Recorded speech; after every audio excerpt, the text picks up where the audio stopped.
This may sound like a strange way to start a message, but people sometimes talk about when a person dies, the last thing they say, and they tell us what those last words were. They can sometimes be significant. Matter of fact, I saw a list once of very famous things people said just before they passed away. That was particularly true, apparently, in ancient times. One author said, the ancients regarded the last words of any person as especially significant. The last words of Israel's great leaders were even more important. The last words of a prophet were extremely important. They often express lessons of those who walked with the Lord for many years and what they had learned. End of quote. Now you say, why do you bring that up? It's a strange way to start a message, isn't it? And the answer is, we've been going through the book of 2 Samuel. We've come to the end, and at the end of that book, there is an appendix. And it gives us several little cameos of David's life. And in one of those last chapters of 2 Samuel, it literally tells us the last thing David said. Now, it's inserted because they considered that important. There's a whole chapter about that, and I want us to look at it to see what lessons we can learn from it, what spiritual lessons we can learn. So will you turn with me to 2 Samuel chapter 23. 2 Samuel chapter 23. This passage basically falls into two parts. David talks about himself or things related to him in the first part of the passage, and then he talks about men he served with and men who served him. So we're going to start in the first part of this passage where the text tells us, now these are the last words of David. Thus says David, the son of Jesse. Thus says the man raised up on high, the anointed of God of Jacob, and the sweet psalmist of Israel. The Spirit of the Lord spoke by me, and his word was on my tongue. Now, this opening verse just sort of gives us some marks of identification of David. It says that he was the son of Jesse, that he was raised on high, that he was anointed by God, and he was the sweet psalmist of Israel. If you analyze those little phrases, you might conclude that he talks about his relationship to his family. He was the son of Jesse. It talks about his political administration, his military experience, and it ends with his spiritual influence. He wrote the Psalms.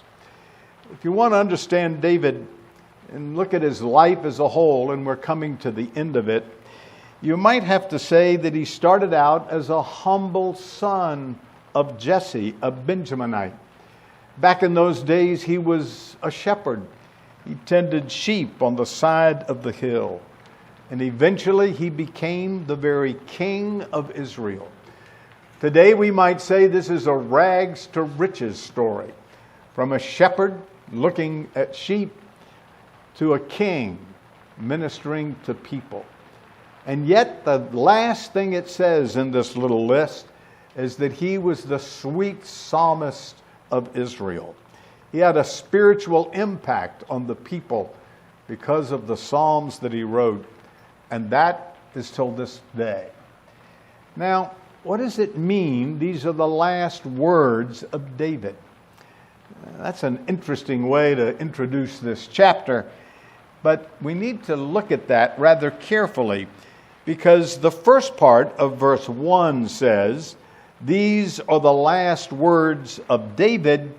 And then it says, the Spirit of the Lord spoke by me, and his words were on my tongue. Now, that little observation indicates that these weren't the last words that he said on his deathbed just before he passed away, but this is a more formal kind of last words. We might say something like this is the last sermon he preached or the last address he gave, something of that sort. That it's not the last words on his deathbed and he spoke them and passed away. It's a more formal kind of thing because the Spirit of God moved him to say this, and those words were on his lips. So maybe we could say this is the last inspired utterance that he gave. He clearly is claiming that the Spirit of God moved in this regard. So those opening couple of verses are just giving us who David is. But there's more. Pick it up at verse 3. And the God of Israel said to the rock, the rock of Israel spoke to me, he who rules over men must be just, ruling in the fear of God. And he should be like the light of the morning when the sun rises, a morning without clouds, like the tender grass springing out of the earth by clear shining after rain. Now again, we're given descriptive phrases of David, only all of these pertain to his being a ruler. He who rules over men must be just. Now, David, as we know, was king. So these undoubtedly refer to him, but at the same time, it's referring to just his position as king over Israel. Now, given the descriptive phrases, I'm going to suggest that David is describing perhaps himself, surely, but more than that, it almost seems like the things that he is saying here would be descriptive of the ideal ruler. David was that in a sense, but it seems to me these phrases are describing such a ruler. For example, it says that the ruler must rule over men and he must be just. So what is the one thing you would want out of a ruler but to be just, especially one like a king who made decisions, something like a judge in our day? So you would want him to be fair. You'd want him to be righteous. You'd want him to be just. But that's a tall order for some. But notice the second phrase, ruling in the fear of God. Maybe we should put those two things together. The ideal ruler would be a God-fearing man, and as a result of his relationship to the Lord, he would rule justly. I think it would be difficult, though not impossible, to be a just ruler without the fear of God. Or to say the same thing another way, it would be more likely that you would be a just ruler if you ruled in the fear of God. You were a God-fearing man. Now, there are two more phrases that describe him, and they're obviously figures of speech. It says he's like light of the morning when the sun rises, morning without clouds. What does that mean? Well, it means it's clear, there are no clouds, it's a bright, shining sun in the morning. That he's the kind of ruler then that gives clear direction, clear guidance. There are no clouds. You can see exactly what he is about. And then it says he's like tender grass springing out of the earth after a rain. So it rains and that encourages the grass to grow. And a good ruler is like that. He's providing for growth. He's providing for prosperity. So these four phrases, it seems to me, are describing the ideal ruler. Now, David was striving to do that. He certainly could be called a God-fearing man. We have illustrations of him making just decisions, and He clearly was a man who had a direction that he communicated to other people. And his kingdom expanded, it provided for growth. So, the ideal ruler is not a dictator doing what he wants. He's an agent of God doing what is just and right and righteous. Now, I say the way this is placed in the passage, it must refer to David, and yet at the same time, it probably refers to David and sets the standard for the rulers that follow after him.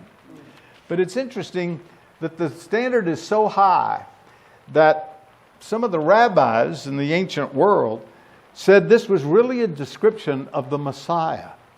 I thought that was interesting and appropriate. As a matter of fact, they're not alone. Some modern interpreters have said that this is ultimately a description of the Messiah. Now, there's more about David. At least the first couple of verses are introducing him.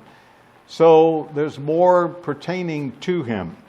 Look at verse 5. Although my house is not so with God, yet he has made me an everlasting covenant, ordered in all things and secure.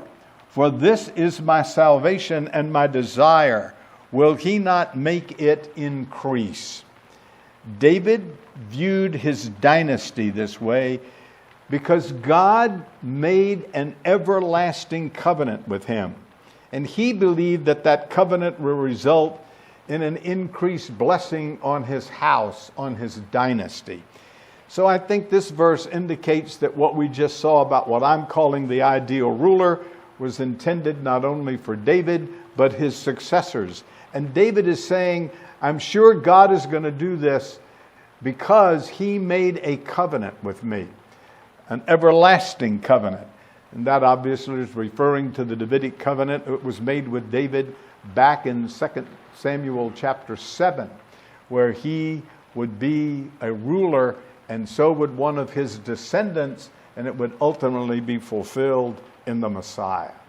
But then he says in verse 6, but the sons of rebellion shall be as thorns thrust away, because they cannot be taken by hand. But the men who touch them must be armed with iron and the shaft of the spear, and they should be utterly burned with fire in their place. What is he talking about now? Well, he talks about the rebellion. Obviously, he says the sons of rebellion. And he is anticipating that there will be judgment on them. Remember, you persecute the Jews, God promised judgment. That's way back in Genesis chapter 12. You bless Abraham, you will be blessed. You curse Abraham, and you will be cursed. So these evil men, and he again uses a figure of speech, are going to be like thorns, and they're going to be tossed into the fire. They're going to be judged by God. Now, these opening 7 verses are talking about David and beyond David, describing the ideal king, the ideal ruler. But they're basically describing David. Someone has summed this up by saying David believed that the Lord would bless him, and those who followed him would be blessed because of the Abrahamic covenant. Now, I said a minute ago that the passage is divided into 2 parts. The first part talks about David, and the second part talks about, well, the text calls them mighty men. These are men who served with David or for David. And the rest of the passage is about them. So let's look at what it has to say. For example, verse 8 says, these are the names of the mighty men whom David had. Now that's the introduction to the rest of the chapter. The first man that's mentioned is Bathsheba, who's called chief among the captains because he killed 800 men at one time. So this verse is sort of the topic sentence of the rest of the passage. And it introduces a man who obviously was a member of the armed forces, and he killed 800 men at one time. So he was a very brave warrior. He was captain, so he was a leader among the leaders. He was highly successful in that he slew 800 men. Verse 10 introduces somebody else. After him was Eleazar, one of the three mighty men with David, when they defied the Philistines who had gathered there for battle, and the men of Israel had retreated. This is the second mighty man that he mentions. This is Eleazar. When all the rest retreated, Eleazar was one of the three mighty men that helped David defy the Philistines. So obviously he was brave. He stuck around when everybody left. He was loyal to David. Everybody forsook him and he stayed with him. And he was persistent. But now there's an interesting little thing that says in this passage. He arose and attacked the Philistines until his hand was weary and his hand stuck to the sword. The Lord brought about a great victory that day, and the people returned after him only to plunder. Now, they all deserted David, except this fellow, a couple of others. And they came back when the victory was won, and so they could get the spoils of war. But what intrigues me is that his hand stuck to the sword. One commentator, trying to explain this, talked about something that happened in 1860 when there was a battle in Mount Lebanon, and a man so clung to his sword that he could not open it until somebody pried his muscles off the sword. And when I read all of that, I thought, you know what? I experienced something similar to that once. I grew up in the South. I did not see real snow until I was an adult. And then as I began to travel, I started traveling by car until I learned that it was easier to fly.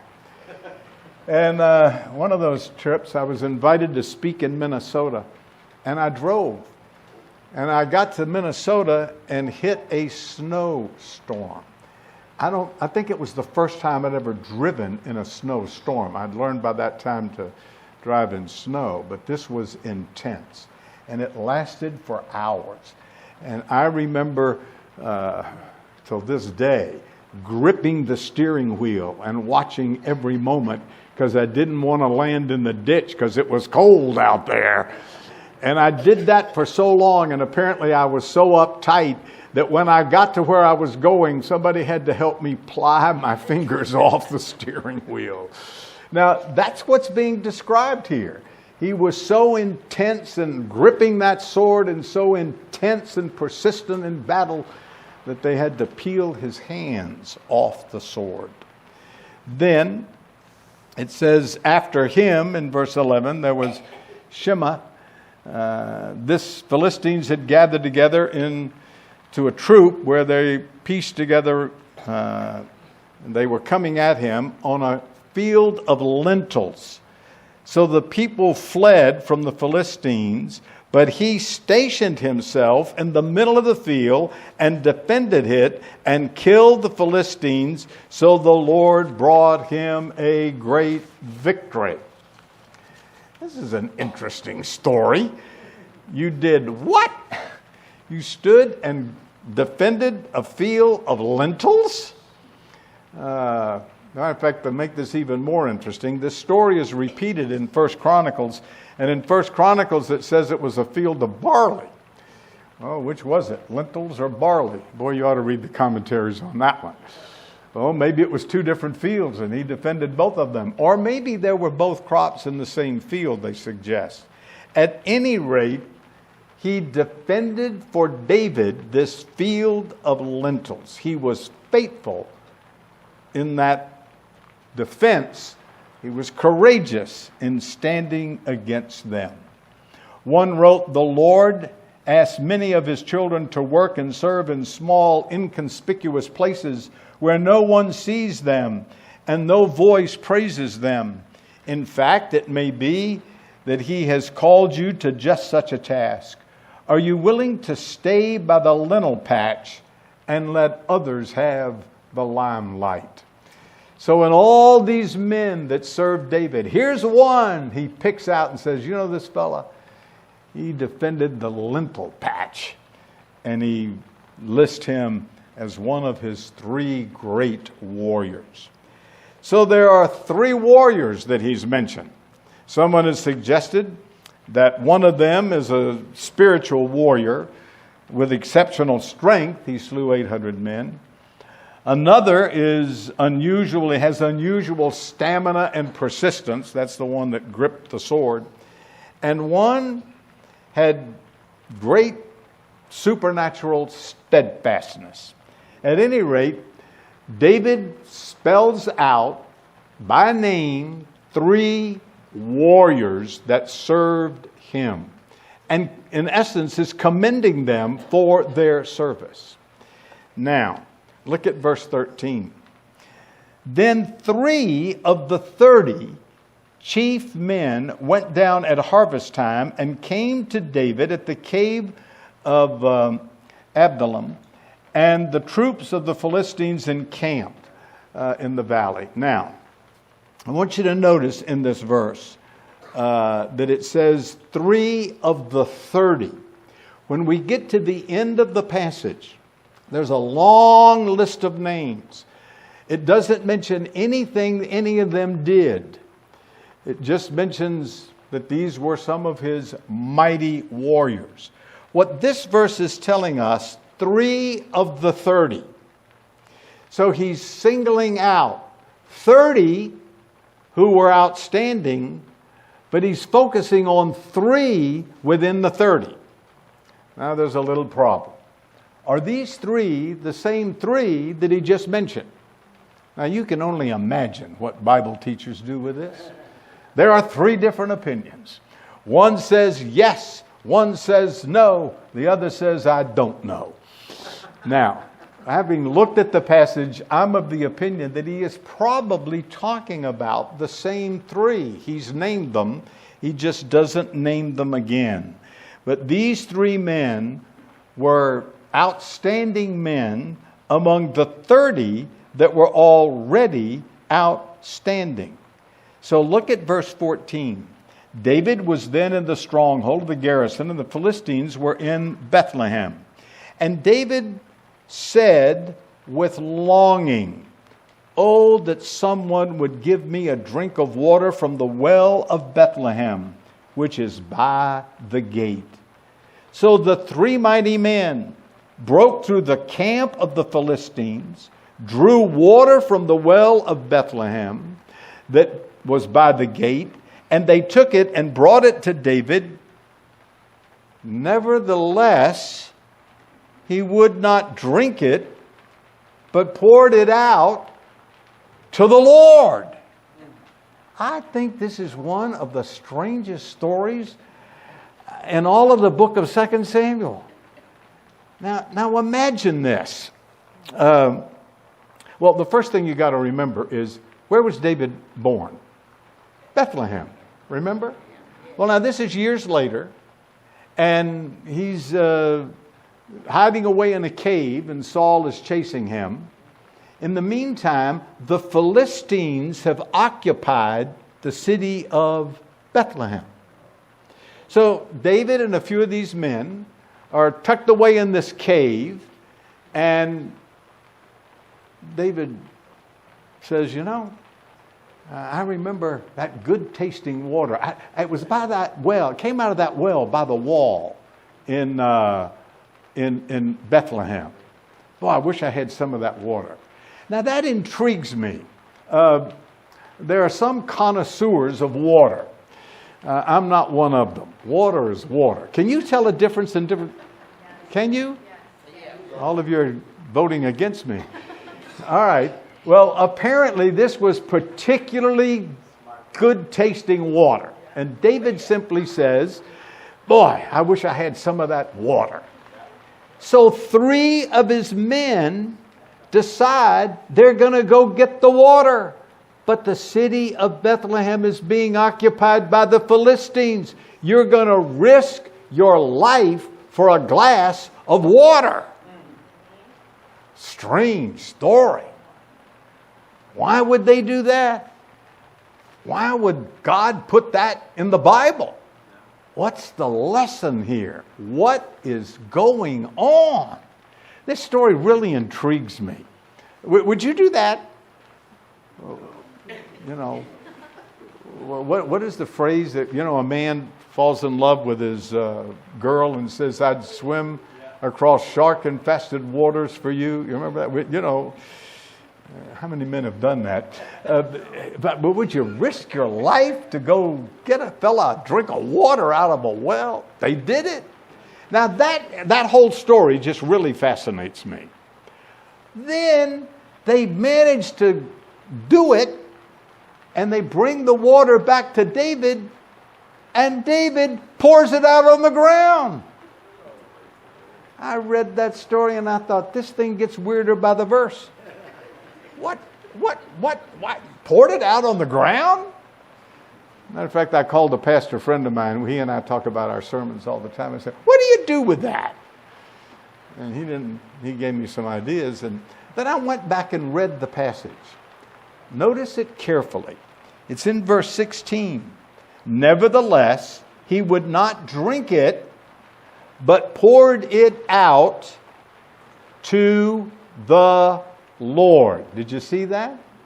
That's the key to this. Matter of fact,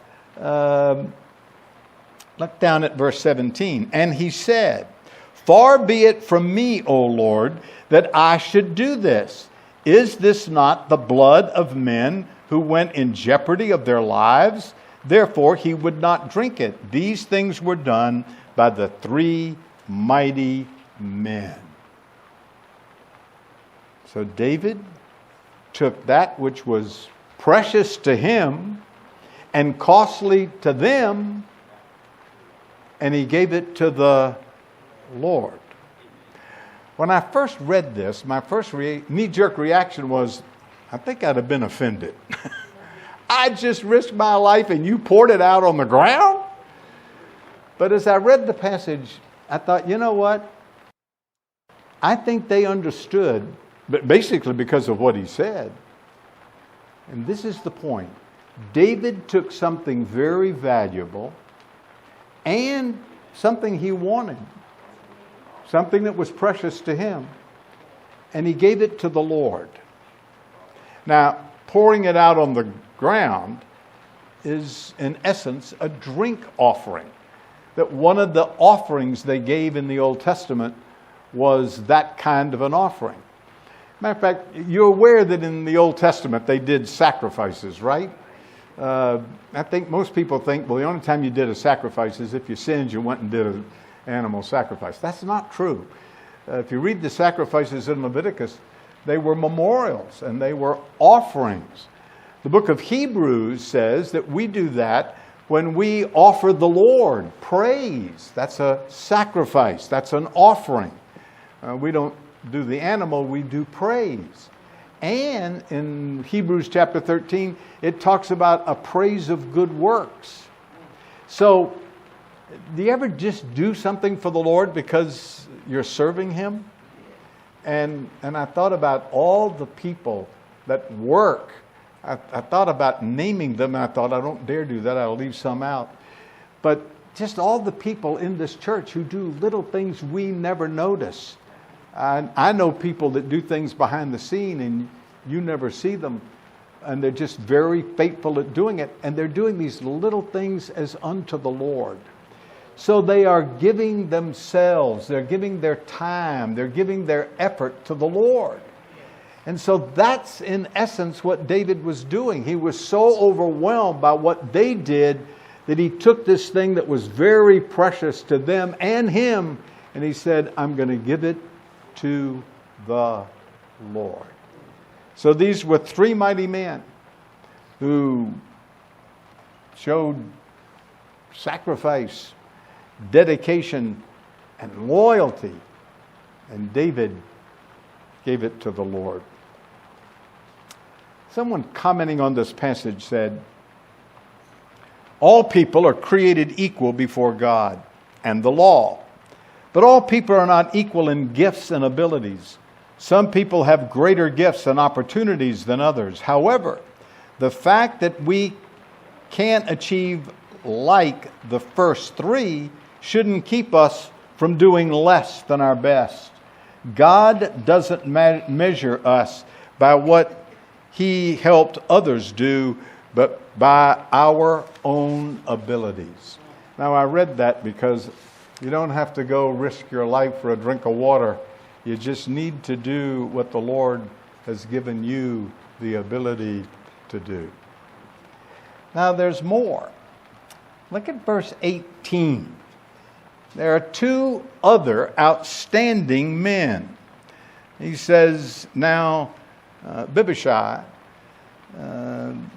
the brother of Joab, that's interesting, was chief of another three. Now notice the word another is in italics. That's not in the Hebrew text, but he's going to talk about some others that warranted. He lifted up his spear against 300 men, killed them, and won a name among these three. Was he not the most honored of the three? Therefore he became their captain. However, he did not obtain to the first three. What an interesting statement. Because of what he did, he became captain of three. But he did not obtain to the position of the first three. Chief among them, he was famous among them, but he didn't make it to the first three. What do you do with that? You know, Jesus had different groups. He spoke to the multitude, had a wide ministry, speaking to thousands. Matter of fact, at one point he fed 5,000, not counting the women and children. That's a huge crowd. And then he had 70. He sent them out. They were a special group within the big group. And then there were 12. They're the ones that traveled with him. That would have been a privilege. And then there were 3. And then there were 3. Now, what I think this text is saying is David had groups like that. And there were 3. There were 3. Now, there were some others outstanding, and one of them in particular, he didn't make it to the top 3, but he made it, and he was big. Get the picture? Let me make a suggestion. My mentor said to me once, regardless of how big a ministry the Lord gives you, you are only going to really have a greatest impact on 7 people. What? Now, the Lord has given me some great opportunities to speak to very large crowds. But you know what? He's right. He's right. But as I look back over my life, there are really a handful of people I've had the greatest impact on. They're the ones I spent time with.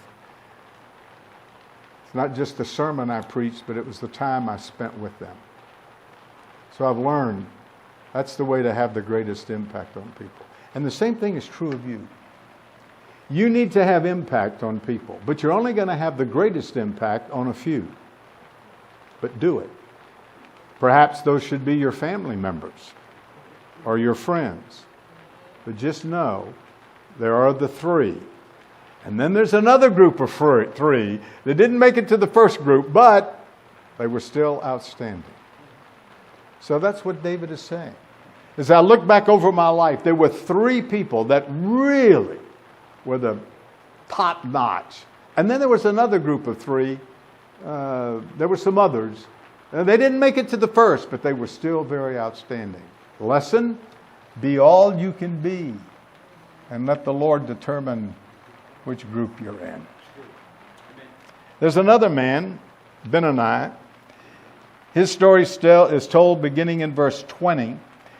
And it says, he killed 2 lion-like heroes of Moab. He also had gone down and killed a lion in the midst of a pit on a snowy day.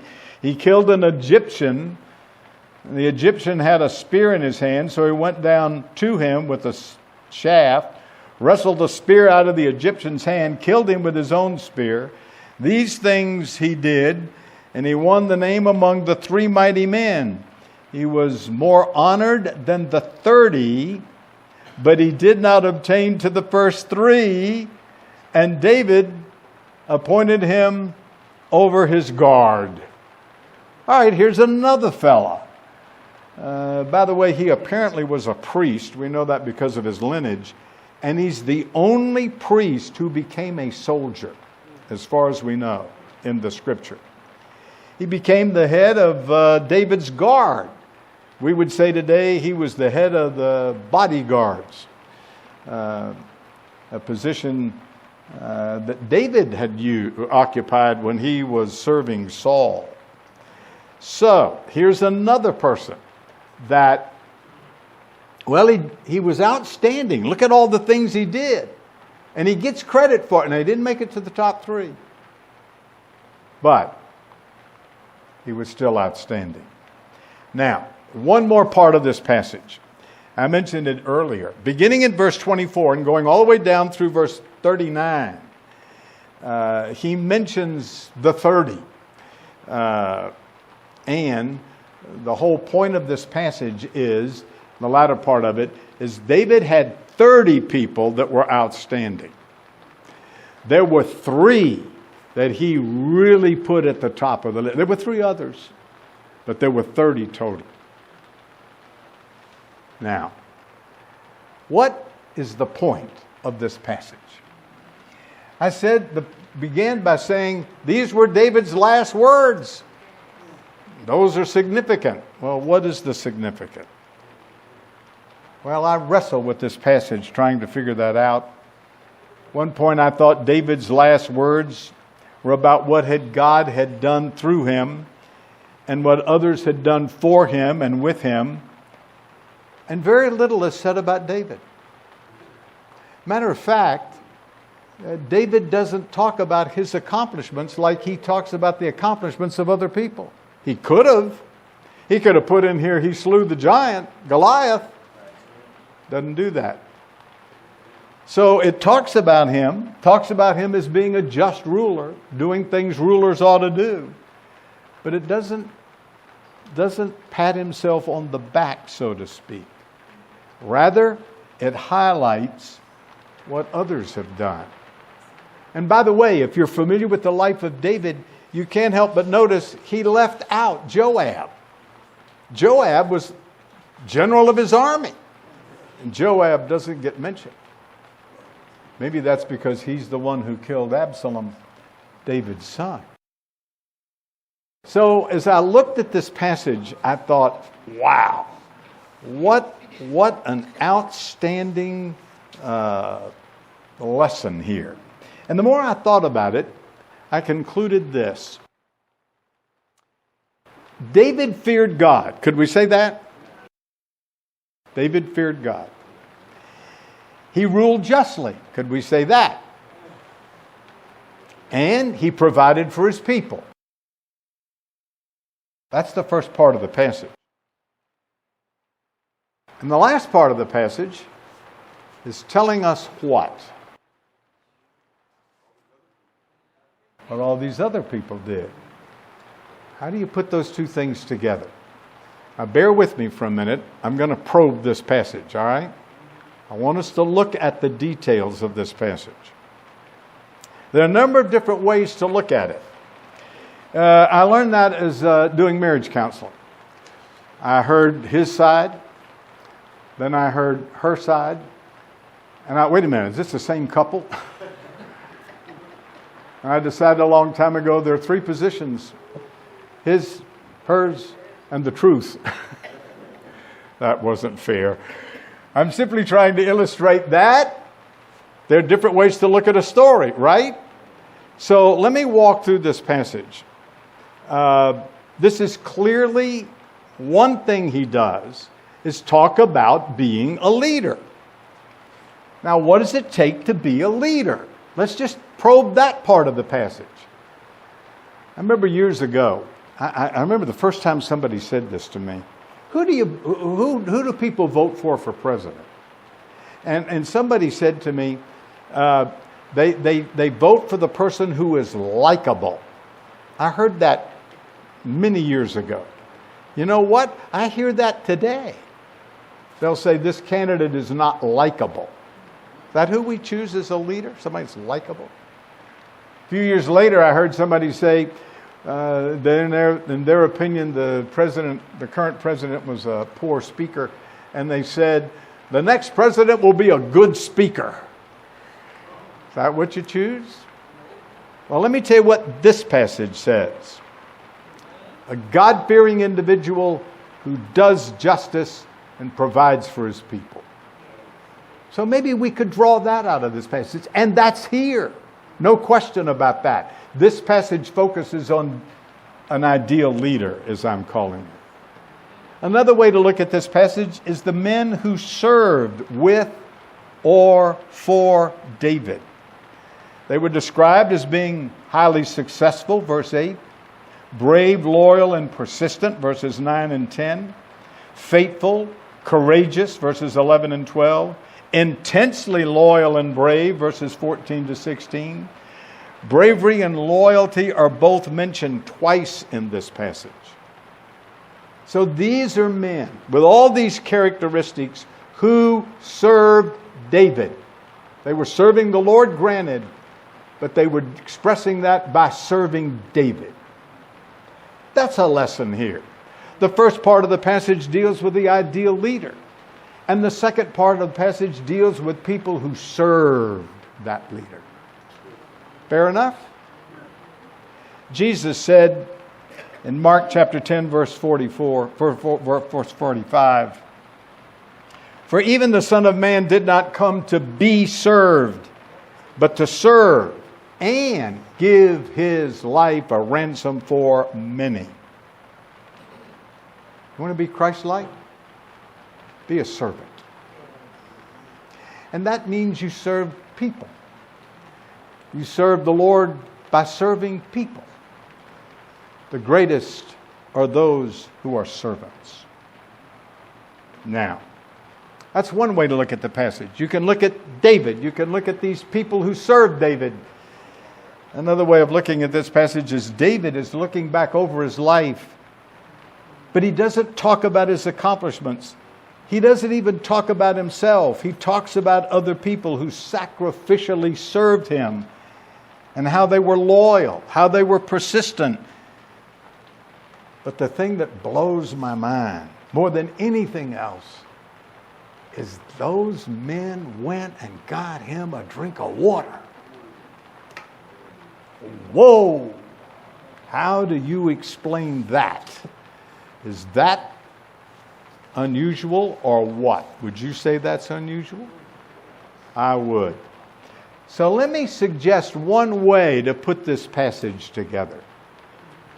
And it is this. David feared the Lord. David ruled justly. David provided for his people. And the people were intensely loyal to him because of who he was. Would you do that for somebody? They would have to be pretty special, right? I think putting both of the parts of this passage together, we have to conclude that they were so loyal to David because they knew David, and they knew him intimately. They knew what his favorite drink of water was, and they so respected him that they were willing to risk their lives to get him that drink of water. So, this passage starts out talking about the ideal ruler. It says, the Lord brought about a great victory, verse 12. He poured out the water as unto the Lord, verse 16. And far it be it from me that I should do this. And he spoke that to the Lord, verse 17. We can look at this passage and see David. We can look at this passage and see those who were loyal to him. And we can look at this passage and see the Lord. Maybe that's the key to the whole passage. That David was a God-fearing man. And these people were loyal to David because he took that drink of water and poured it out on the ground.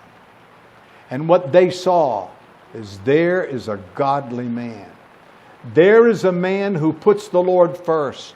There is a man who's going to give his best to the Lord. And they couldn't help respect that and be loyal to him because of that. So put these things together. The men in this passage were devoted to David, but it was the Lord who gave them the victory. These people were loyal to David because David was loyal to the Lord. So the bottom line of this passage is the Lord was involved in this. Now, how would you like to have some people do for you what these three men did for David? Would you like that kind of loyalty? Then be like David. Be a God-fearing person.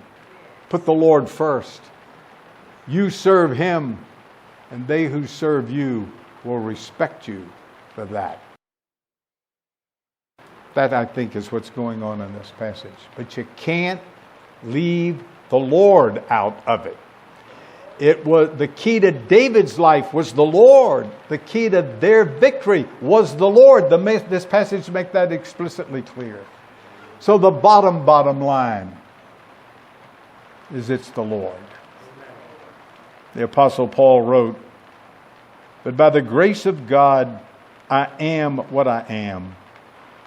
And his grace toward me was not in vain, but I labored more abundantly than they all. Yet not I, but the grace of God that was with me."